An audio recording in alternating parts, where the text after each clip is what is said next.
રાજકોટમાં મેયરના પતિ દ્વારા સરકારી જમીન પર મકાન બાંધકામ અંગે વિવાદ ઉઠ્યો છે। ખાસ કરીને જો વાત કરીએ તો જિલ્લા કલેક્ટર ઓમ પ્રકાશે જણાવ્યું છે કે અહીં વિવાદાસ્પદ જમીન 1997માં સરકારી જાહેર કરવામાં આવી હતી અને ત્યારબાદ ત્યાં સૂચિત સોસાયટીનો વિકાસ થયો છે। 2017 અને 2022માં આ જમીન બિનખેતી માટેની અપીલો ફગાવી દેવામાં આવી હતી। કલેક્ટરના જણાવ્યા પ્રમાણે મેયરના પતિ અને સોસાયટીના રહીશો સાથે કાયદાકીય અપીલના તમામ માર્ગ ઉપલબ્ધ છે।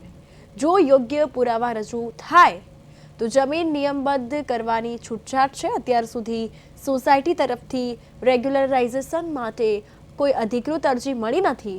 ભવિષ્યમાં કોઈ પણ પ્રકારની કાયદાકીય જોગવાઈ અનુસાર જ લેવામાં આવશે તેવું પણ જણાવી દીધું છે।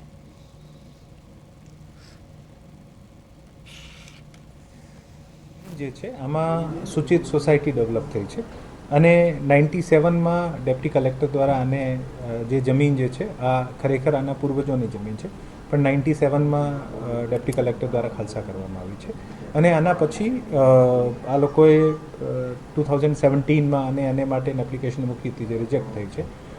અપીલની જે કામગીરી જે છે આ ઓફકોર્સ પાર્ટી જે પણ હોય અને અપીલના તમામ માધ્યમ જે છે આ ખુલ્લા હોય છે પરંતુ આપને ખબર હશે કે 2017-18 પછી ઘણી બધી સોસાયટીઓ આના પહેલાં આપણે સૂચિતમાં ડેવલપ થઈ છે અને આને માટે સરકાર સૂચિત સોસાયટીને નિયમબદ્ધ કરવાનો એક કાયદો પણ લઈને આવી છે।